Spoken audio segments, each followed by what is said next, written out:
Le soleil était sans pitié. Il était suspendu haut dans le ciel du parc de banlieue, tel un œil qui ne sciait jamais, brûlant tout ce qui se trouvait en dessous, les balançoires de l'aire de jeu, les trottoirs fissurés, et surtout la petite caisse en bois sur laquelle était écrit « Limonade, 50 centimes », peint à la main en lettres inégales. Derrière elle, une jeune femme était agenouillée, ses mains rougies par le soleil resserrant doucement le couvercle d'un récipient en plastique rempli de tranches de citron et de glaçons qui fondaient déjà rapidement. Emily Carter, 25 ans, a glissé une mèche de cheveux humides sous sa casquette de baseball délavée et a jeté un coup d'œil à la poussette usée garée à côté d'elle. À l'intérieur, Liam, 2 ans, s'agitait dans son sommeil, le pouce dans la bouche, sa tignasse de boucles brunes collée à son front par la sueur. Elle s'est penchée et a ajusté la vieille serviette blanche qui le recouvrait. « J'ai presque fini, mon bébé », a-t-elle murmuré. « Juste quelques verres de plus, d'accord ?» Liam n'a pas répondu, il ne le faisait jamais quand il avait trop chaud, mais il a cligné des yeux avec une lente confiance, le genre de confiance qui lui brisait le cœur et la faisait tenir tout à la fois. Emily s'est retournée vers sa caisse et s'est essuyé le front avec le bas de son t-shirt. La journée venait à peine de commencer, et elle était déjà épuisée. Elles étaient au parc depuis 2 heures maintenant. Elle avait vendu 7 verres.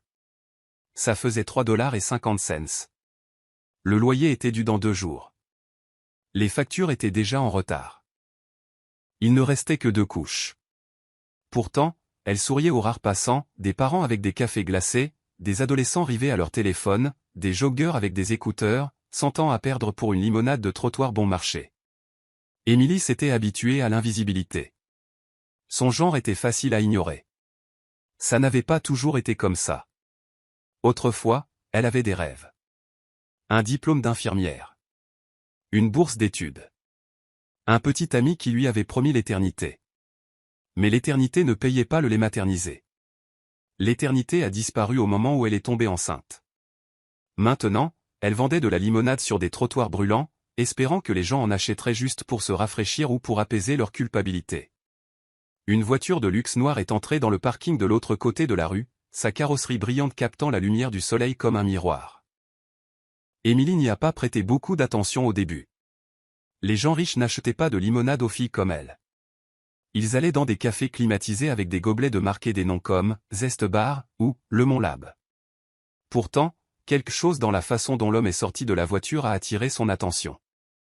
Il était grand. L'allure soignée. Des lunettes de soleil de créateur.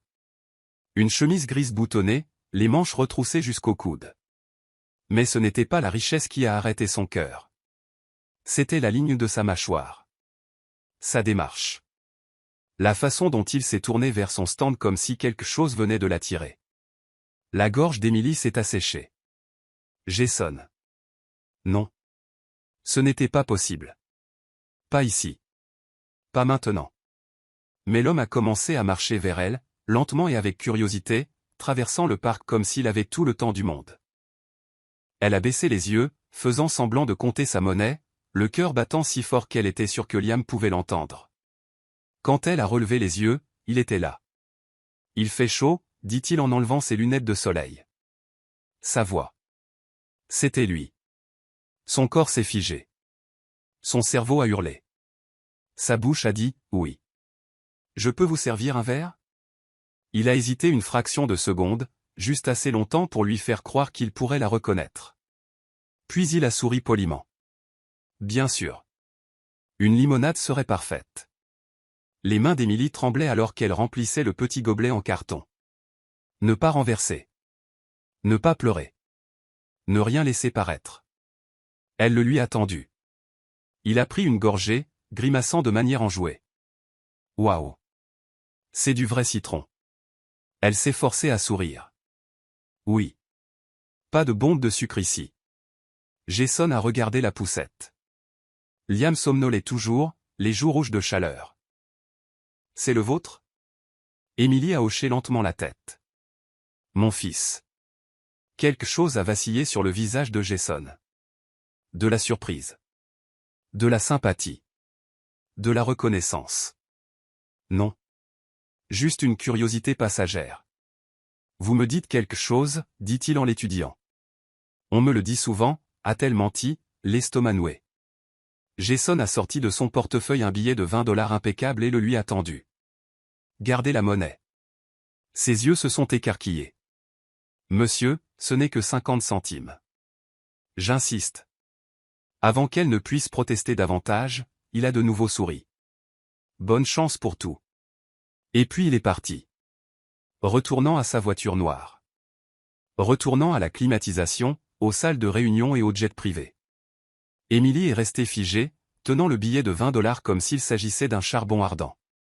Elle n'a pas respiré jusqu'à ce que le moteur rugisse et que la voiture disparaisse.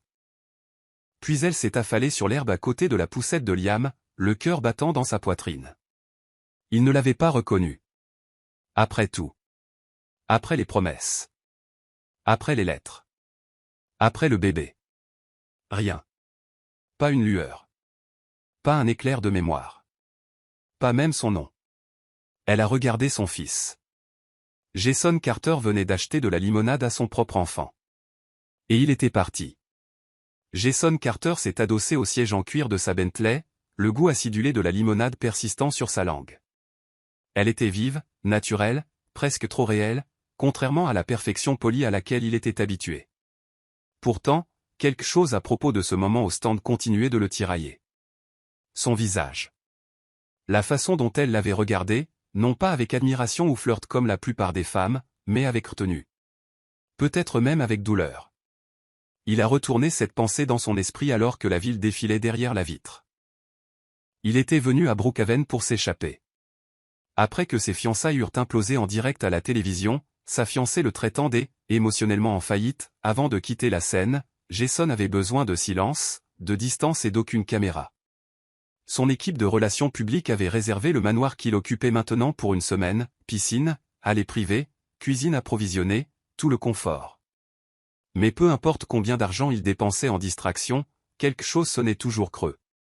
Cette fille au stand de limonade, elle avait remué quelque chose. Un souvenir enfoui si profondément que cela l'a surpris. Jason a sorti son téléphone et a fait défiler les actualités sans but, essayant de retrouver son visage parmi le chaos de ses pensées. Qui était-elle? Il y avait eu quelqu'un autrefois, au lycée. Une petite ville. Des cheveux bruns. Un rire fougueux. Émilie. Ses doigts se sont arrêtés. Mais Émilie était partie depuis longtemps. Elle avait disparu après le diplôme.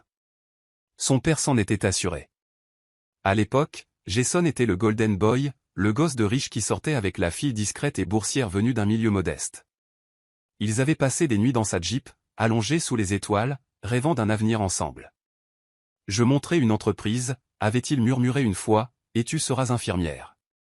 Nous vivrons quelque part au bord de l'océan. Elle avait souri, posant sa tête sur son épaule. Tant que nous sommes ensemble. Mais cet avenir était mort le jour où son père l'a découvert. Elle se sert de toi, Jason. Tu as un héritage à protéger. Jason était parti à l'université. Émilie avait disparu. Pas d'adieu. Pas d'appel téléphonique. Rien. Ou du moins, c'est ce qu'il pensait. De retour au parc, Émilie a rangé sa caisse avec des mouvements mécaniques. Le billet de 20 $ semblait sale dans sa poche. Elle se détestait de l'avoir reconnu instantanément. Elle détestait que son cœur palpite encore à sa voix. Mais par-dessus tout, elle détestait qu'il ne l'ait pas reconnue du tout. Pour lui, elle n'était qu'un visage de plus dans la foule. Une autre fille avec une poussette et une pancarte bon marché. Elle a regardé Liam, maintenant réveillé et grignotant un biscuit. Il avait les yeux de Jason. Vifs. Perçants. Plein de questions. Et pourtant, Jason l'avait regardé droit dans les yeux et n'avait rien vu. Cette nuit-là, Émilie est retournée à son petit studio, peinture écaillée, robinet qui fuit et un réfrigérateur qui bourdonnait plus fort qu'il ne le devrait. Elle a donné à Liam du riz et de la purée de petits pois, puis l'a endormi avec une berceuse qu'elle se souvenait à peine de sa propre enfance. Après qu'il se soit endormi, elle s'est assise à la table de la cuisine et a sorti une petite boîte en bois de l'étagère du haut. À l'intérieur se trouvaient des fragments de son ancienne vie. Une lettre d'acceptation pliée pour l'école d'infirmière. Une photo d'elle et de Jason de leur dernière année de lycée. Un mot jauni, je t'aime, pour toujours. J'ai. Des larmes ont coulé sur ses joues avant qu'elle ne puisse les arrêter. Elle lui avait écrit quand elle a découvert qu'elle était enceinte. Elle avait appelé son bureau. Elle avait supplié son père de la laisser lui parler. Et puis l'homme était venu à sa porte avec une expression froide et une enveloppe scellée. Vous ne parlerez plus jamais à mon fils. Prenez ça. Recommencez à zéro. Ou je m'assurerai que vous le regrettiez. À l'intérieur de l'enveloppe, un chèque de 50 000 $. Elle ne l'a jamais encaissé. Elle l'a brûlé à la place. De retour dans son manoir, Jason se tenait sur le balcon, faisant tourner un verre de scotch. L'horizon scintillait. Le silence bourdonnait à ses oreilles. Il n'avait pas pensé à Emily depuis des années. Mais maintenant, il ne pouvait pas s'arrêter. Cette fille au stand. Son rire, même étouffé, lui avait semblé familier. Et ses yeux, pleins d'un feu contenu, lui rappelaient des nuits passées à chuchoter sous les étoiles d'été. Était-ce possible? Il a ouvert son ordinateur portable et a tapé « Emily Brooks, Brookhaven ». Aucun résultat. Aucune photo. Juste quelques mentions de factures d'hôpital impayées et d'une campagne de financement participatif qui avait expiré il y a 1 an. Où qu'elle soit maintenant, le monde l'avait oubliée. Tout comme lui. Mais quelque chose le rongeait. L'enfant. La façon dont elle le tenait. Le protégeait. Il lui ressemblait tellement. Jason a fermé l'ordinateur portable et a mis une main sur sa bouche. Ce n'était pas possible. N'est-ce pas? Le lendemain matin, Emily s'est réveillée au son des pleurs de Liam. Non pas de faim, mais de chaleur. Le petit ventilateur qu'elle avait placé près de son berceau s'était arrêté de tourner pendant la nuit. Panne de courant. Encore. Elle a traversé la pièce rapidement, l'a pris dans ses bras et l'a bercé contre sa poitrine. Ça va, mon bébé. Maman est là, a-t-elle murmuré. Mais même en le disant, sa voix s'est brisée. Parce que la vérité, c'est qu'elle n'était pas là. Elle n'avait rien. Pas d'argent. Pas de réponse. Pas de temps. Juste une boîte de flocons d'avoine, un demi-paquet de couches, et un billet de 20 $ de l'homme qui avait, sans le savoir, détruit sa vie. À 10 heures, elle avait habillé, nourri et endormi Liam dans sa poussette, qu'elle poussait le long de la rue vers l'arrêt de bus. Son amie Maya, une caissière au grand cœur et à la langue bien pendue, avait proposé de le garder pendant qu'Emily faisait un ménage pour un client riche en banlieue. C'est payé au noir. Un seul coup. 50 $. Tu en as besoin, avait dit fermement Maya. Emily n'a pas discuté. Elle avait vendu de la limonade par une chaleur de 40 degrés. Elle avait sauté des repas. Elle avait pleuré en silence dans les toilettes publiques pour que son fils ne la voie pas craquer. Nettoyer la cuisine de quelqu'un. Facile. Le manoir se dressait comme un rêve. Des piliers blancs. Des haies impeccables. Une allée circulaire avec une fontaine en marbre. Emily a baissé les yeux sur ses baskets éraflées et a essuyé ses paumes sur son jean délavé. Il fut un temps où ce genre d'endroit l'aurait excité.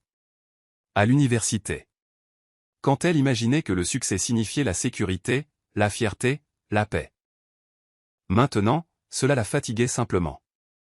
La gouvernante lui a tendu des gants, un vaporisateur et des instructions. Nettoyer seulement le rez-de-chaussée aujourd'hui. Les salles de bain, les plaintes, et ne toucher à rien dans le bureau. Compris, a dit Emily. 1 heure s'est écoulée en silence. Elle a travaillé rapidement, essuyant chaque surface, veillant à ne pas laisser d'empreinte. Jusqu'à ce qu'elle entre dans le salon et se fige. Car sur le mur du fond se trouvait une immense photo encadrée de Jason Carter. Souriant dans un smoking. Debout à côté d'une femme qui n'était pas elle. Son estomac s'est retourné. Elle l'a reconnu, bien sûr. Tout le monde dans cette ville le connaissait. Magnat de la technologie. Investisseur. La coqueluche des magazines. Mais cette photo, cet espace, ce manoir. C'était sa maison. Ses mains ont tremblé autour du vaporisateur. C'était son week-end. Elle s'est tournée pour partir, mais a entendu des pas. Jason venait de rentrer d'un jogging, une serviette autour du cou, sa chemise humide de sueur. Il s'est arrêté dans l'embrasure de la porte, clignant des yeux. Emily. Elle s'est retournée lentement, les yeux écarquillés. Il la dévisagea. Vous, dit-il, incrédule. Je ne savais pas que c'était chez vous, dit-elle, paniquée. Je vais partir. Je ne voulais pas, attendez, dit-il rapidement. Vous travaillez ici. Elle croisa les bras. Non, j'aime juste récurer les toilettes des millionnaires pour le plaisir. Il a presque souri à cela, mais il y avait de la confusion dans ses yeux. Vous ne m'avez pas dit votre nom hier. Vous ne l'avez pas demandé. Il s'est approché, prudent. Je suis désolé. Je ne vous ai pas reconnu. Mais maintenant. J'ai l'impression que... Son menton s'est levé avec défi. Que quoi? Que j'appartiens à votre passé? Ne vous inquiétez pas, Jason.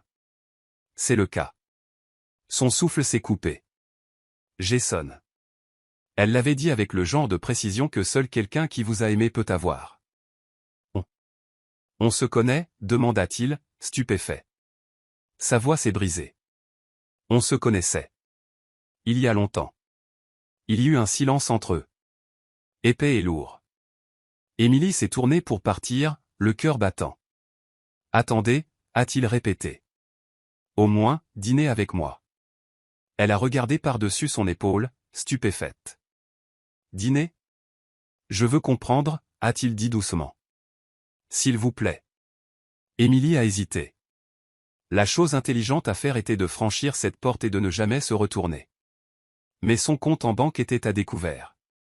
Sa fierté était blessée. Et une partie d'elle, la partie qu'elle détestait, se souvenait encore du garçon qui l'avait embrassée sous les feux d'artifice et lui avait murmuré quel était son monde. J'y réfléchirai, a-t-elle marmonné, puis elle est sortie en douce. Cette nuit-là, de retour dans le petit appartement de Maya, Émilie a regardé Liam jouer par terre avec un camion en plastique cassé. Son cœur battait toujours la chamade. Jason Carter ne se souvenait de rien. Ni des nuits où ils avaient pleuré dans les bras l'un de l'autre. Ni de la façon dont elle lui avait écrit des lettres quand il avait disparu. Ni du bébé qu'il n'avait jamais rencontré. Elle aurait dû le détester. Mais au lieu de cela, tout ce qu'elle ressentait était de l'épuisement. Elle ne pouvait pas se permettre de le détester. Pas maintenant. Maya a levé les yeux de son tas de linge. Ça va? Émilie a secoué lentement la tête. Je l'ai revu. Qui? Le père de Liam. Maya a laissé tomber la chemise qu'elle pliait. Attends, Jason Carter. Le type du stand de limonade. Émilie a hoché la tête. Mon Dieu, et aime. Il m'a invité à dîner. Les yeux de Maya se sont écarquillés. Et alors? J'ai dit que j'y réfléchirais. Maya s'est levée. Ma chérie, vas-y et fais en sorte que cet homme te rembourse chaque seconde qu'il te doit. Et peut-être un peu de homard. Émilie a ri amèrement. Ce n'est pas si simple. Non, a dit Maya. Mais c'est peut-être le début de quelque chose. Émilie a regardé Liam. Il lui a souri, une dent en moins, les yeux brillants. Au moins, son fils méritait un morceau de la vérité. Même si c'était elle qui devait la lui donner.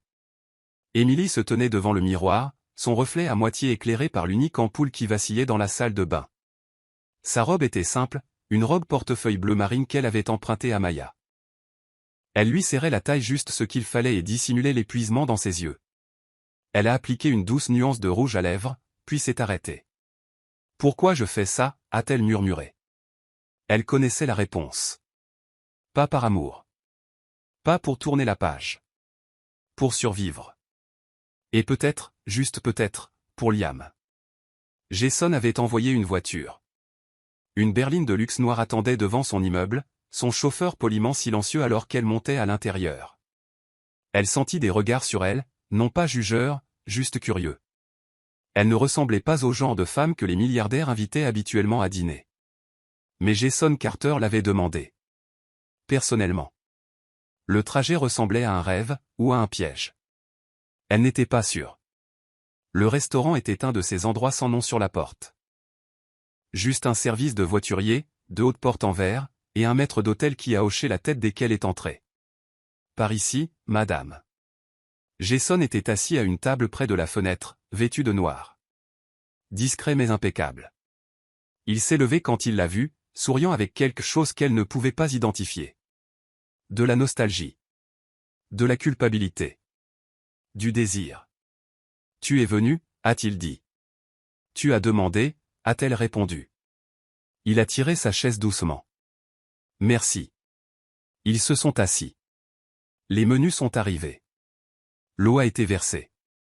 La corbeille à pain est restée intacte. Avant toute chose, a dit Émilie, tu devrais savoir quelque chose. Jason s'est penché en avant, à l'écoute.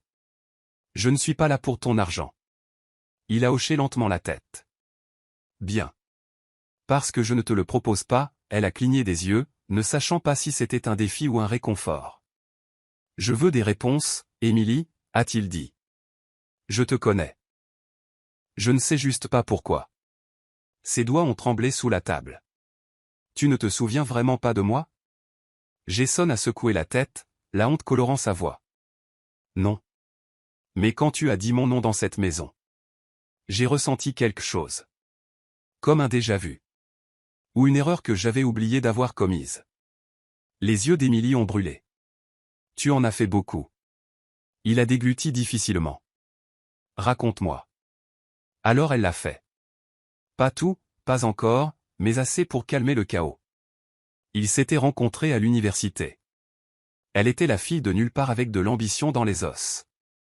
Il était le génie de la technologie avec des rêves fous et un sourire en coin. Ils étaient tombés amoureux dans les coins tranquilles du campus. Ils avaient partagé des moments romantiques, des rêves et des promesses chuchotées dans la nuit.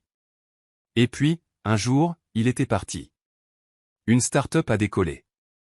Des investisseurs. Un déménagement. Le silence. Je t'ai écrit, a-t-elle dit doucement. La mâchoire de Jason s'est tendue. Je n'ai jamais rien reçu. J'étais enceinte, a-t-elle ajouté, la voix se brisant. Silence. Lourd, assourdissant, brutal. Ses yeux se sont écarquillés, son visage a pâli. Tu. Quoi? Elle a détourné le regard. Il s'appelle Liam. Il a 5 ans. Le souffle de Jason s'est coupé. 5 ans. Je l'ai élevé seul. Il ne te connaît pas. Je ne lui ai pas dit. Je ne pensais même pas que ça t'importerait. Je ne savais pas, a-t-il murmuré, horrifié. Émilie, si j'avais su. Serais-tu revenue, a-t-elle demandé, la voix tranchante. Aurais-tu laissé l'argent, les déjeuners et les gros titres pour venir élever un enfant avec moi dans un appartement infesté de cafards? Jason n'a pas répondu. Parce qu'il ne savait pas. La nourriture est arrivée, mais aucun d'eux n'y a touché. Je dois le rencontrer, a dit Jason après une longue pause. Le cœur d'Émilie battait la chamade. Ce n'est pas à toi de décider. Je sais, a-t-il dit. Mais je le veux. S'il te plaît. Je sais que j'ai manqué des années que je ne peux pas rattraper. Mais je veux me racheter. Elle l'a regardé longuement. Tu ne sais même pas comment être un père. Je peux apprendre. Tu es habitué aux salles de réunion et aux contrats de plusieurs milliards de dollars. Liam se fiche de ça. Il aime les insectes et les dinosaures. Il a peur la nuit et se chante des berceuses pour s'endormir. Jason a souri faiblement. On dirait mon genre de gars. Une longue pause. Puis il a ajouté, doucement, s'il te plaît. Laisse-moi essayer. Émilie l'a dévisagé. Non pas le milliardaire. Non pas l'homme qui est parti. Mais le garçon en qui elle avait cru, celui qui la regardait comme si elle était la seule chose au monde qui valait la peine d'être protégée. Peut-être, a-t-elle dit finalement. Une visite. C'est tout. Il a hoché la tête, reconnaissant. C'est tout ce que je demande. Plus tard, alors que la voiture la déposait et disparaissait dans la nuit, Émilie est restée figée sur le trottoir. Son monde était en train de changer, à nouveau. Mais cette fois, peut-être pas d'une manière qui la détruirait. À l'intérieur, Liam dormait, blotti contre l'épaule de Maya. Émilie s'est penchée et a embrassé son front, le respirant. Demain, tout pourrait changer. Mais ce soir, pour la première fois en 5 ans, elle ne se sentait pas entièrement seule. Le lendemain matin, Émilie avait l'impression de regarder sa vie de l'extérieur. Elle a nettoyé le petit appartement 2 fois, a lavé le visage de Liam avec une douceur inutile, et a changé ses vêtements 3 fois jusqu'à ce qu'il ait l'air présentable, mais toujours lui-même. Liam a tiré sur son t-shirt de dinosaure. Pourquoi je ne peux pas mettre le rouge? Parce que celui-ci est propre, et il est cool, a dit Émilie en lui brossant à nouveau les cheveux. Tu veux être super, non? Il a fait la moue. Je suis toujours super. Elle a souri faiblement. C'était vrai. À 10 heures précises, on a frappé à la porte. Émilie s'est figée. Liam aussi. On va manger de la pizza, a-t-il demandé avec espoir. Non, mon chéri, a-t-elle dit en déglutissant difficilement. C'est quelqu'un de spécial. Elle a ouvert la porte. Jason se tenait là en jean et t-shirt, décontracté mais soigné. Dans ses mains, il tenait un petit jouet dinosaure et un sac en papier avec « Monsieur Pez Donuts » écrit en marqueur rouge. Liam a jeté un coup d'œil derrière la jambe d'Emily. Jason s'est accroupi, posant doucement le jouet sur le sol. « Salut » a-t-il dit doucement. « Je suis Jason. Je t'ai apporté quelque chose. » Liam a regardé le dinosaure. « C'est pour moi. » Jason a hoché la tête.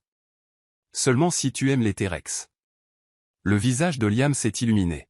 « C'est mon préféré. » Emily a regardé Liam s'avancer, attraper le jouet et le tourner dans ses petites mains. Puis, toujours prudent, il a levé les yeux. « Tu es l'ami de maman ?» Jason a hésité, juste assez longtemps pour qu'Emily intervienne. « Oui, c'est ça. C'est un vieil ami. » Jason a souri doucement. « Un très vieil ami. D'avant même que tu ne sois né. » Liam a cligné des yeux. Alors, comme un dinosaure. Jason a ri. Exactement comme ça. Ils se sont assis à la petite table de la cuisine, tous les trois. Jason a distribué des beignets, se souvenant soigneusement du préféré d'Emily à l'université, celui fourré à la crème vanille. Elle n'a pas fait de commentaires, mais ses yeux se sont attardés sur la boîte un instant de plus que nécessaire. Liam a enfourné la moitié d'un beignet au chocolat dans sa bouche et s'est immédiatement lancé dans une histoire à propos d'un lézard qu'il avait vu la semaine dernière et qui aurait pu être un dragon. Jason a écouté, les yeux écarquillés et attentifs, hochant la tête au bon moment. C'était étrange de le voir comme ça. Emily s'attendait à de la gêne. De l'attention. Peut-être de l'indifférence. Pas ça. Pas de la chaleur. Pas de l'émerveillement. Pas de l'attention. Après le petit déjeuner, Jason et Liam se sont assis par terre pour construire un fort en carton. Emily était assise sur le canapé, silencieuse, essayant de comprendre ce dont elle était témoin. « Pourquoi tu n'as pas d'enfant » a soudainement demandé Liam. Jason a cligné des yeux. « Oh. Je suppose que je ne savais pas que je devais en avoir. »« Tu n'as pas de femme ?» ?»« Non. »« Pourquoi ?» Jason a marqué une pause. « Parce que parfois, la vie met du temps à bien faire les choses. » Liam l'a regardé, sérieux. « Mon papa est parti avant que je ne naisse. C'est ce que maman m'a dit. » Emily a retenu son souffle. Jason ne l'a pas regardé, il a juste gardé sa voix calme et douce. « Je pense que parfois, les gens partent parce qu'ils ne savent pas comment rester. Mais peut-être qu'ils peuvent revenir et essayer d'être meilleurs. » Liam y a réfléchi. « Tu veux rester ?» Jason a lentement tourné les yeux vers Emily. « Oui, » a-t-il dit. « Si ta maman me laisse faire. » Plus tard, alors que Liam faisait la sieste dans la chambre, Jason se tenait près de la fenêtre, le dos à la lumière. « Elle a fait du bon travail, » a-t-il dit. « Il est intelligent. Drôle. Courageux. » Emily a hoché la tête, les bras croisés. « Il est tout. » Jason s'est retourné. « Tu as été seul tout ce temps. » Elle a hoché la tête. « Mes parents m'ont renié. Mes amis ont disparu. J'avais Maya, et c'était tout. Je veux aider. » Jason. « Pas de l'argent, » a-t-il dit. « Pas comme ça. Je veux être là. Pour de vrai. Je ne peux pas effacer le passé. Mais si tu me laisses faire, je veux faire partie de sa vie. De manière constante. » Emily l'a regardé, incertaine. « Sais-tu même ce que cela signifie ? » J'apprends, a-t-il dit à voix basse. Tu crois que je ne me suis pas regardé dans le miroir tous les soirs depuis notre conversation en me demandant comment j'ai pu être si aveugle ? Sa voix s'est brisée. Il a demandé après son père tellement de fois. Je n'avais pas de réponse. Je lui ai dit que tu étais un voyageur. Que tu étais loin. Mais je suis à court d'histoire. La voix de Jason s'est brisée. Alors laisse-moi t'aider à en écrire de nouvelles. Il est parti quelques heures plus tard, promettant de revenir la semaine suivante, sans entourage, sans apparat, juste un sac à dos rempli d'anecdotes sur les dinosaures et de briques de jus. Émilie est restée seule après, regardant le fort toujours debout dans le salon. Il n'était plus fait de carton. Il était fait d'espoir. Et l'espoir, comme elle l'avait appris, était une chose fragile et terrifiante. Mais parfois, c'était suffisant pour recommencer. La semaine qui a suivi, c'était comme vivre la vie de quelqu'un d'autre. Jason passait tous les 2 jours. Il ne se présentait jamais avec un chauffeur ou un garde du corps. Jamais avec des vêtements tape à accent grave-l'œil ou un parfum coûteux. Juste un jean, un t-shirt, et un sac à dos en toile chaude rempli de collations, de livres et de jouets que Liam adorait. Ils ont joué dans le parc. Fait des puzzles. Regardé des dessins animés sur la télévision rayée d'Emily. Jason a même emmené Liam dans un musée des sciences gratuit et est revenu avec une blouse de laboratoire pour enfants et des histoires folles sur les toilettes de l'espace. Emily observait de loin, toujours prudente.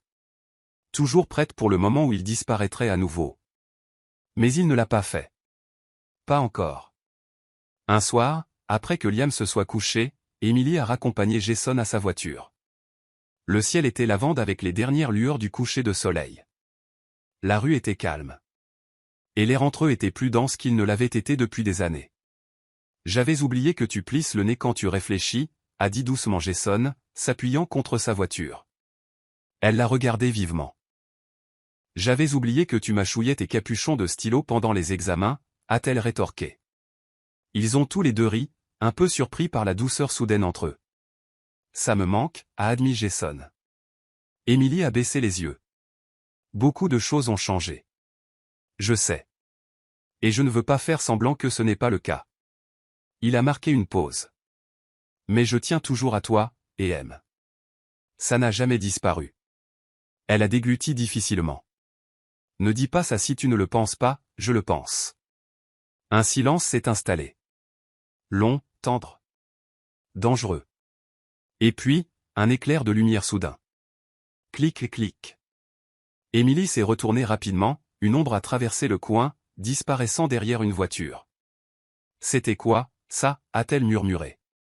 Le visage de Jason s'est assombri. Paparazzi. L'histoire a éclaté le lendemain matin. L'enfant secret du milliardaire de la technologie Jason Hale. Qui est la femme mystère de l'appartement modeste? Du stand de limonade à l'héritière. Les photos étaient partout, granuleuses mais accablantes. Jason à la porte d'Emily. Jason marchant main dans la main avec Liam. Jason souriant à Emily avec une tendresse qui ne laissait aucun doute sur ses sentiments.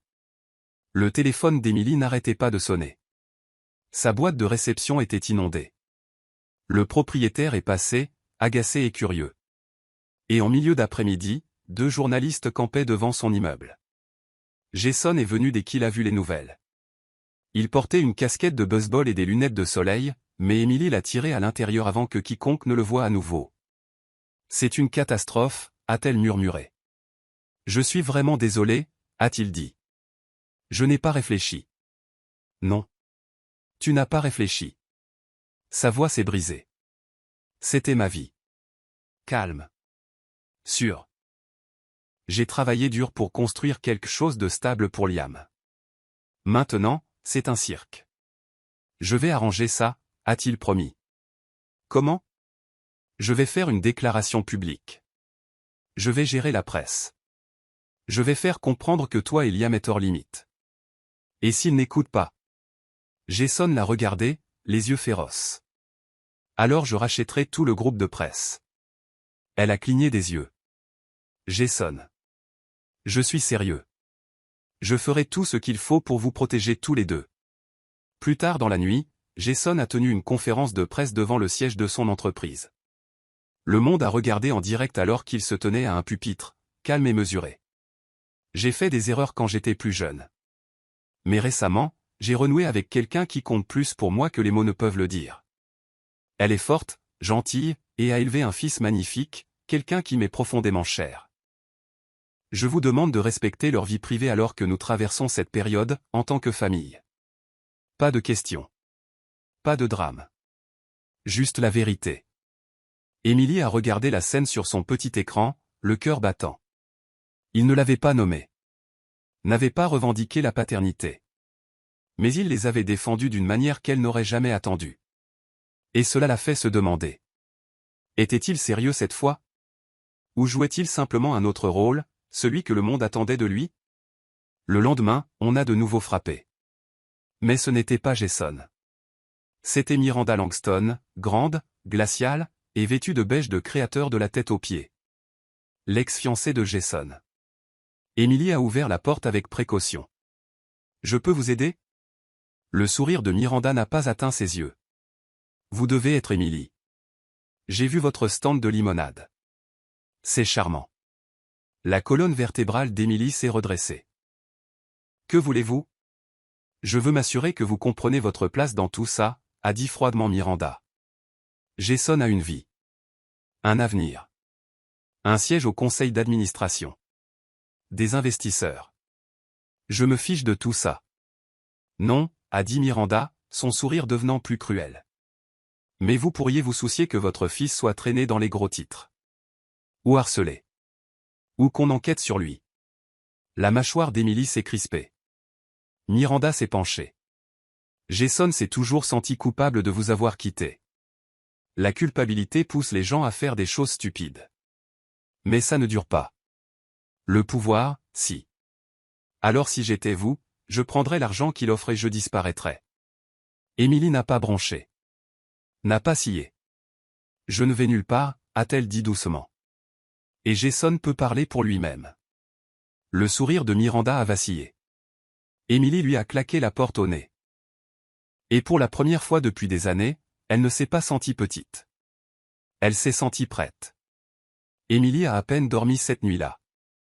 Après la visite de Miranda, ses pensées se sont agitées, épaisses et lourdes, comme une tempête qui se préparait derrière ses côtes. Elle n'en a pas parlé tout de suite à Jason. Une partie d'elle voulait faire comme si cela n'était pas arrivé. Que le venin de Miranda n'était qu'un bluff désespéré. Mais Liam méritait mieux que des secrets. Alors, le lendemain après-midi, quand Jason s'est présenté, souhait à capuche baissée, la peluche de dinosaure préférée de Liam à la main, elle l'a rencontré à la porte et ne l'a pas laissé entrer. Nous devons parler. Jason s'est figé. Qu'est-ce qui ne va pas? Miranda est venue me voir. Ses sourcils se sont froncés brusquement. Quoi? Elle a dit que tu te sentais coupable à mon sujet. Que tu finirais par m'offrir de l'argent. Que je devrais disparaître. Son visage est devenu pâle. Puis tendu. Elle t'a dit ça? En personne? Oui. Elle se tenait là où tu es et a dit clairement que je n'appartiens pas à ton monde. Jason a pris une inspiration, luttant pour rester calme. Je ne l'ai jamais envoyée. Je ne savais même pas qu'elle. Je te crois, l'a interrompu Émilie. Mais tu dois comprendre quelque chose, Jason. Je ne veux pas de pitié. Je ne veux pas d'aumône. Et je ne veux certainement pas élever mon fils dans l'ombre de tes problèmes. Jason s'est avancé. Ce n'est pas seulement ton fils. Émilie n'a pas bougé. Tu n'étais pas là pour l'accouchement. Les couches. Les coliques. Tu n'as pas nettoyé du vomi sur des draps d'occasion à 2 heures du matin, priant pour avoir assez de monnaie pour garder les lumières allumées. Alors oui, c'est mon fils. Jusqu'à ce que tu gagnes le droit de dire le contraire. Silence. La poitrine de Jason se soulevait et s'abaissait. Il n'a pas discuté. N'a pas insisté. Au lieu de cela, il a hoché la tête. Tu as raison, a-t-il dit doucement. Je n'étais pas là. Mais je veux l'être maintenant. Pas seulement pour Liam, mais pour toi, et M. Si tu me laisses faire. 3 jours ont passé. Pas de journaliste. Pas de drame. Pas de Jason. Émilie est retournée vendre de la limonade. Ses habitués sont revenus. Des regards curieux sont allés et venus. Mais au fond d'elle, elle se sentait à vif. Dérangée. Comme si un barrage s'était fissuré mais n'avait pas encore cédé. Puis, un jeudi après-midi nuageux, quelque chose a changé. Liam faisait la sieste. Émilie était assise à la table de la cuisine, remplissant des listes de courses et budgétisant les 23,76 $ qui lui restaient dans son portefeuille. On a frappé doucement. Non pas à la porte. Au stand de limonade. Émilie a cligné des yeux. Elle n'avait même pas remarqué que quelqu'un l'avait réinstallé. Mais à travers la fenêtre, elle a vu un homme debout là, grand, en chemise noire impeccable, les cheveux soigneusement coiffés. Jason. Il ne se cachait pas aujourd'hui. Et à côté de lui, une équipe de tournage. L'estomac d'Émilie s'est noué. Elle a enfilé un manteau et s'est précipitée dehors, le cœur battant. « Jason, qu'est-ce que tu fais ?» Il s'est tourné vers elle, calme, posé. « Je répare les choses », a-t-il dit. Un homme avec un micro se tenait à proximité, et une petite foule avait commencé à se rassembler. Jason s'est placé devant le stand de limonade. Face à la caméra. « Bonjour », a-t-il commencé. « Je m'appelle Jason Hale. La plupart d'entre vous me connaissent comme le PDG d'une entreprise technologique ou comme un milliardaire. » Il a jeté un regard à Émilie, les yeux doux. « Mais ce n'est pas qui je suis aujourd'hui. » Il a pris une inspiration. « Aujourd'hui, je veux parler d'une femme nommée Emily Monroe. Elle est courageuse. Elle est brillante. Elle a élevé un fils, notre fils, avec rien d'autre que de l'amour, du courage et ses deux mains. Et je l'ai quitté il y a des années, pensant que le succès se mesurait en valeur boursière ou en récompense pour start-up. Il a marqué une pause. J'avais tort. Les murmures dans la foule se sont tus. Elle a vendu de la limonade pour nourrir notre enfant. Et quand je l'ai retrouvée, elle n'a rien demandé. Pas de célébrité. Pas d'argent. Elle n'a demandé que de l'honnêteté. Et je lui dois, ainsi qu'à Liam, tout ce que j'ai. Émilie est restée figée. Jason s'est tourné vers elle maintenant, non plus vers la caméra. Je t'aime, et aime. Non pas parce que je le devrais. Non pas parce que je me sens coupable. Mais parce que je n'ai jamais cessé de t'aimer. Et si tu m'acceptes, si tu me choisis, je veux faire partie de ta vie. Ta vraie vie. La caméra s'est éteinte. L'équipe a baissé son matériel. Mais la rue est restée silencieuse. Émilie n'a pas bougé pendant un long moment. Sa bouche s'est ouverte, puis s'est refermée. Puis s'est rouverte. Et elle a ri. Pas cruellement. Pas amèrement. Juste ri. Bien sûr que tu ferais un grand geste devant une caméra, a-t-elle dit en s'approchant. Jason a eu l'air penaud. Je pensais que ça montrerait au monde à quel point je suis sérieux. Ça l'a montré. Ses yeux brillaient. Mais la prochaine fois, essaie peut-être de venir sans microphone. Il a souri, penaud. C'est juste. Émilie s'est approchée encore plus, à quelques centimètres. Tu veux ma confiance? Alors reste. Plus de fuite.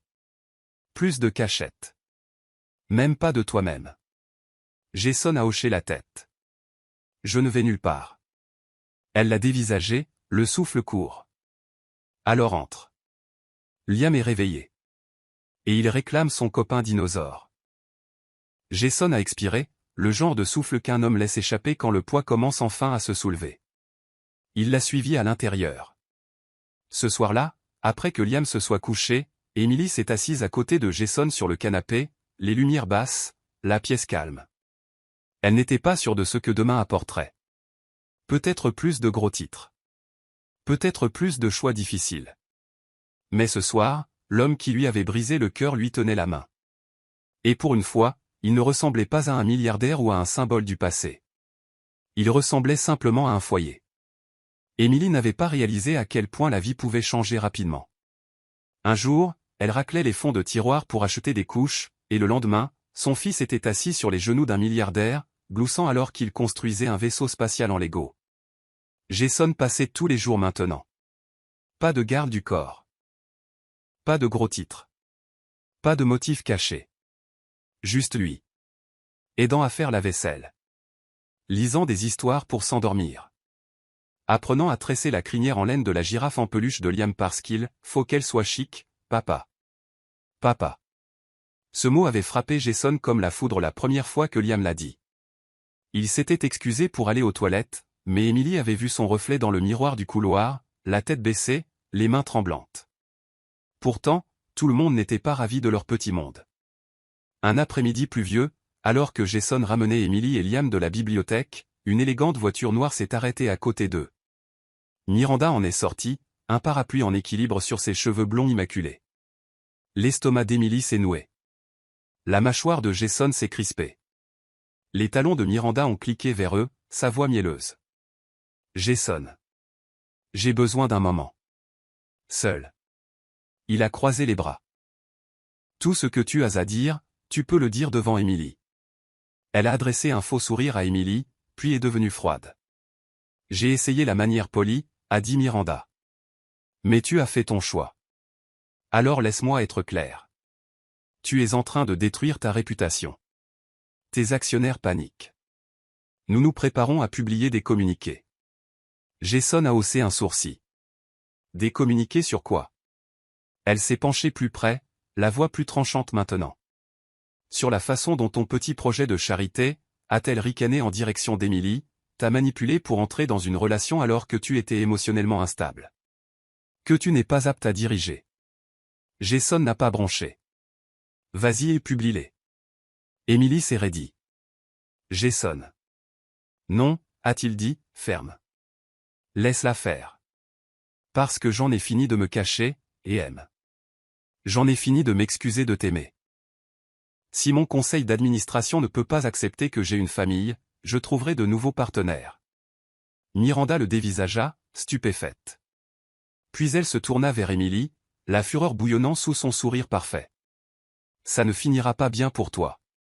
Emily s'est avancée maintenant. Calme. Mesurée. Mais féroce. J'ai été pauvre. J'ai été mère célibataire. J'ai affronté la honte, la lutte et des nuits blanches avec un bébé dans les bras et rien dans le réfrigérateur.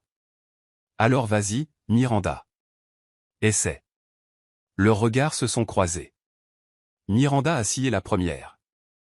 Elle s'est retournée, a ouvert brusquement la portière de sa voiture et a disparu dans la rue. Cette nuit-là, Emily était assise en face de Jason à la table de la cuisine. Liam dormait. Dehors, le tonnerre grondait. « Tu es sûr ?» a-t-elle murmuré. Jason a hoché la tête. « Je n'ai jamais été plus sûr de quoi que ce soit. Je ne veux pas que tu perdes tout à cause de moi. » Jason a tendu la main sur la table. A pris la sienne. « Je t'ai déjà perdu une fois. » C'était tout. Emily sentit sa gorge se nouer. « Tu pourrais partir maintenant » a-t-elle murmuré. « Retourner dans ton monde sûr et tranquille. Pas de drame. Pas de risque. » Il a souri. « Ce monde ne m'a jamais semblé être le mien. » Elle a fermé les yeux. Quand elle les a rouverts, sa voix était à peine audible. « Alors reste. » Dans les semaines qui ont suivi, Jason a tenu parole. Il ne s'est pas contenté de se montrer, il s'est engagé. Il a engagé des tuteurs pour Liam. A réparé l'évier cassé. A aidé Emily à rouvrir le stand de limonade, cette fois avec un chariot approprié et tous les permis légaux. Mais plus que cela, il s'est montré de manière discrète. Des crêpes le matin. Les trajets à l'école. La lecture de livres sur les dinosaures avec Liam jusqu'à ce qu'ils s'endorment tous les deux sur le canapé. Il n'a jamais posté. Ne s'est jamais vanté. Il les a simplement aimés. Et lentement, Emily a laissé tomber ses murs. Un dimanche matin, Emily a trouvé Jason debout à la fenêtre, tenant une petite boîte noire. Son souffle s'est coupé. Il s'est retourné. Nerveux. Mais souriant. Je ne veux pas te demander en mariage parce que je me sens coupable. Ou parce que je veux arranger les choses. Il s'est approché. Je te demande en mariage parce que tu es la femme la plus courageuse que j'ai jamais connue. Et parce que tu m'as donné un fils, et une seconde chance, et parce que, d'une manière ou d'une autre, tu me regardes toujours comme si je valais quelque chose. Il a ouvert la boîte. Une bague modeste. Élégante. Belle. Mais Emily ne l'a même pas regardée. Ses yeux étaient fixés sur lui. Jason, a-t-elle murmuré. Tu as toujours valu quelque chose. Tu l'avais juste oublié. Puis elle a dit le mot qui a changé leur de vie. Oui. La lumière dorée du soleil inondait le jardin sur le toit d'un petit musée d'art du centre-ville. L'espace avait été transformé, des guirlandes lumineuses, des citronniers en pot, et une longue allée blanche bordée de fleurs sauvages. Jason se tenait à l'autel, ajustant sa cravate pour la 10e fois. Ses paumes étaient moites. À côté de lui, Liam tirait sur son petit nœud papillon de smoking. « T'es nerveux, papa » demanda-t-il, les yeux écarquillés. Jason s'est agenouillé. Terrifié. Pourquoi? Parce que quand on aime quelqu'un à ce point, on ne veut pas tout gâcher. Liam a réfléchi un instant. Ben, tu m'as fait des crêpes aujourd'hui. C'était plutôt parfait. Jason a souri, le cœur comblé. Merci, mon grand. Puis la musique a commencé. Tout le monde s'est retourné. Et elle était là. Émilie. Marchant lentement dans l'allée, dans une robe fluide couleur ivoire qui scintillait de subtils fils d'or. Ses boucles étaient relevées, quelques mèches dansant dans la brise. Elle ne portait ni diamant ni perles. Juste une simple fleur de citronnier dans ses cheveux. Le souffle de Jason s'est coupé. Elle était tout ce dont il ignorait avoir besoin. Tout ce qu'il avait perdu, puis miraculeusement retrouvé. Alors qu'elle l'atteignait, les doigts d'Émilie se sont glissés dans les siens. « Tu es venu » a-t-elle murmuré. « Je viendrai toujours » a-t-il promis. Les vœux furent courts. Honnête. Ému. « Je n'arrive pas avec la perfection » avait dit Émilie. « Mais j'arrive avec la vérité. Avec la loyauté. Avec un amour qui ne fuit pas quand les choses deviennent difficiles. » Le vœu de Jason était simple. Je cherchais de la limonade. Mais j'ai trouvé un foyer. Ils se sont embrassés au son de légers applaudissements et d'une petite voix criant « Burke ». Liam fronçait le nez, puis a couru pour les serrer tous les deux dans ses bras. La réception n'était pas grandiose. Elle était joyeuse. Au lieu de champagne, il y avait des bocaux remplis de limonade. Au lieu d'une salle de bal, ils ont dansé pieds nus sous les étoiles. Émilie et Jason ont partagé leur première danse tandis que Liam s'accrochait à leurs jambes en riant. De vieux voisins de l'immeuble d'Émilie sont venus. L'ancien chauffeur de Jason. L'infirmière qui avait aidé Émilie quand elle s'était évanouie de faim. La gentille dame de la banque alimentaire. Tous les visages oubliés qu'il avait aidé à survivre, célébrant maintenant sa victoire. Et Miranda. Parti. Passé à autre chose. Remplacé par quelqu'un qui ne traitait pas les gens comme des pièces d'échecs. Plus tard dans la nuit, quand les invités étaient partis et que Liam s'était finalement endormi dans un coin avec une brique de jus à la main, Jason et Émilie se sont assis tranquillement au bord du toit. En dessous d'eux, la ville scintillait. Jason a sorti de sa poche un petit papier plié. Émilie a haussé un sourcil. Un autre cadeau? Il a hoché la tête. En quelque sorte. Ouvre-le. Elle l'a déplié lentement. C'était une coupure de journal, délavée et froissée. Un petit article d'il y a des années. Le titre disait « Une mère célibataire ouvre un stand de limonade pour nourrir son bébé ». Émilie l'a regardé, stupéfaite. « Tu as gardé ça ?» Jason a hoché la tête. « Je l'ai trouvé il y a des mois. Il ne mentionnait pas ton nom. Montrait juste une photo floue.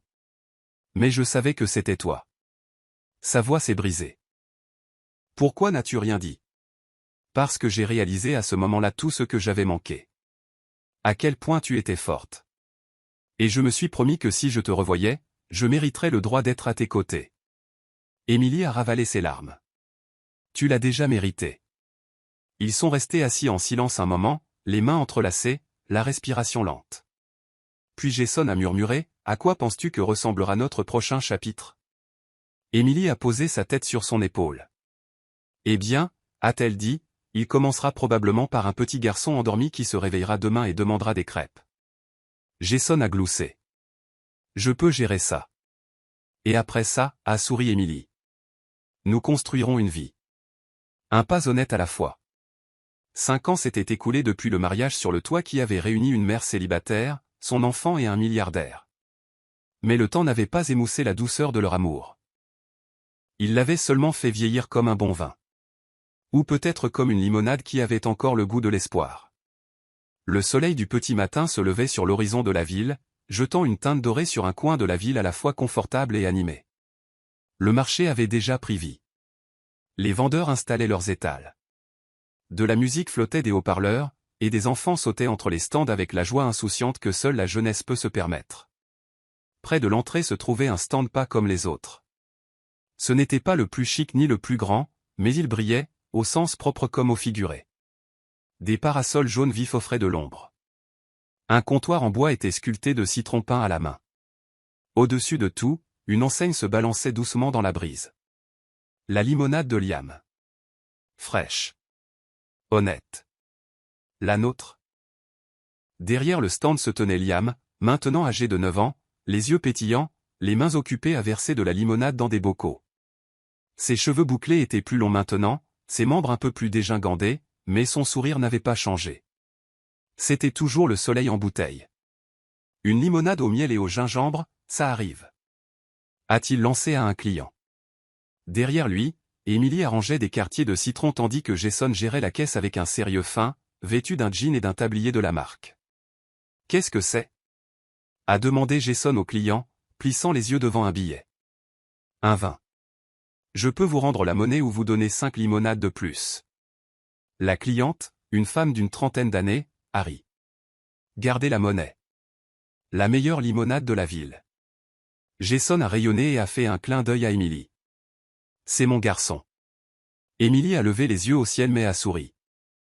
Les rides autour de ses yeux s'étaient légèrement creusées, non pas à cause de l'âge, mais à cause d'années passées à sourire plus qu'à pleurer, un luxe qu'elle n'avait pas toujours eu. Une équipe de télévision locale a traversé le marché, menée par une jeune journaliste tenant un micro. Elle s'est arrêtée devant le stand de limonade. « C'est la 3e année consécutive que nous entendons parler de la limonade de Liam », a-t-elle dit joyeusement à la caméra. Et chaque année, la file d'attente s'allonge. Alors aujourd'hui, nous avons décidé de rencontrer la famille derrière l'histoire. Le caméraman a fait la mise au point. La journaliste s'est tournée vers Liam. « Salut. On a entendu dire que tu es le PDG de cet endroit. » Liam a bombé le torse, fier. « Oui. Chef officier de la limonade. » Tout le monde a ri. La journaliste s'est agenouillée à côté de lui. « Peux-tu dire à nos téléspectateurs pourquoi tu as commencé ce stand ?» Liam a jeté un coup d'œil à sa mère et à son père, qui ont hoché la tête en signe d'encouragement. Puis il a pris une profonde inspiration. « Eh bien, quand j'étais bébé, ma maman n'avait pas beaucoup. Elle a commencé à vendre de la limonade pour pouvoir m'acheter du lait. Les gens ne la remarquaient pas toujours. Mais un jour, il a marqué une pause pour le drame, appréciant clairement l'attention, quelqu'un de très important l'a remarqué. » Jason a gloussé. « J'étais juste un gars assoiffé ce jour-là. » Liam a claqué la langue. « Un milliardaire assoiffé qui s'est avéré être mon père. » La journaliste a halté. « Attendez, vous voulez dire que votre père a acheté de la limonade à votre mère, sans savoir que vous étiez son fils ?» Emily s'est avancée doucement. « C'est une longue histoire, » a-t-elle dit. « Mais oui. Cette limonade nous a sauvé la vie. » La journaliste s'est tournée vers la caméra, les yeux écarquillés. « Vous l'avez entendu ici en premier, les amis. Une histoire de citron, d'amour et de famille retrouvée, le tout dans ce petit stand jaune. » Alors que la journaliste s'éloignait, la famille a partagé un moment de calme. Jason a versé un verre et l'a tendu à Emily. « Pour toi. Extra sucré. » Elle l'a pris avec un sourire. « Tout comme toi. » J'allais dire, comme Liam, mais je prends. Ils ont tous les deux regardé leur fils interagir avec les clients, gentil, confiant, plein d'entrain. Il était difficile de croire le chemin qu'ils avaient parcouru. De dormir sur des sols d'appartements froids à posséder une entreprise familiale. Du chagrin et de la pauvreté au petit déjeuner partagé, au trajet à l'école et aux histoires du soir. D'étranger à âme sœur. Jason s'était retiré de nombreuses de ses responsabilités d'entreprise, bien qu'il gère encore des investissements clés. Son cœur n'était plus dans les salles de réunion. Il était ici, dans chaque verre de limonade qu'ils versaient ensemble. Emily avait publié un mémoire l'année précédente, intitulé « Quand la vie vous donne des citrons, l'histoire de courage et de grâce d'une mère ». Il est devenu un best-seller en 2 semaines. Elle a fait don d'une partie des bénéfices pour soutenir les mères célibataires qui lancent de petites entreprises, en particulier des stands de nourriture et des boutiques de marché. La limonade de Liam était devenue plus qu'une simple limonade. Chaque dimanche, ils organisaient des « causeries citron », invitant de jeunes enfants et des parents en difficulté à partager leurs histoires, leurs rêves et leurs inventions. C'est devenu un centre communautaire déguisé en stand de boissons. Ce soir-là, alors que le marché fermait et que les vendeurs remballaient, Jason, Emily et Liam étaient assis sur des caisses derrière le stand. Des lucioles clignotaient autour d'eux. Les derniers rayons de soleil se sont estompés en nuages lavande. Liam a posé sa tête sur l'épaule de sa mère. « Maman. »« Oui, mon bébé. Tu penses qu'on arrêtera un jour de vendre de la limonade ?» Emily a regardé Jason, puis Liam. « Je ne pense pas qu'on arrêtera un jour de partager ce que ça nous a donné. » Jason a hoché la tête. « Il ne s'agit pas seulement de la boisson, mon grand. Il s'agit de se souvenir d'où nous venons, puis de qui nous sommes devenus grâce à cela. » Liam a bâillé. « J'espère que quand je serai grand, je pourrai encore travailler ici avec vous. » Jason l'a pris dans ses bras. « Tant que tu ne me fais pas payer le plein tarif. » Liam a gloussé. « Tu auras ta réduction d'employé, le vieux. » Ils ont ri ensemble, le genre de rire qui remplit les espaces où la vie a l'habitude de s'installer. Plus tard, après que Liam se soit endormi sur la banquette arrière de la voiture et que la ville soit devenue silencieuse, Jason et Emily se tenaient dans la cuisine de leur confortable maison de ville. Emily a sorti un vieux bocal, le premier qu'elle ait jamais utilisé pour vendre de la limonade. « J'ai gardé ça », a-t-elle dit doucement. « Même quand nous n'avions rien.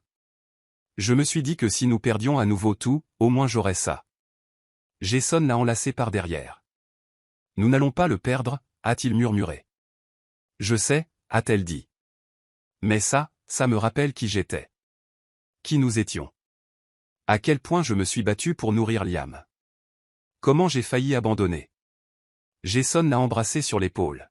« Tu n'as pas abandonné. Tu as tenu bon.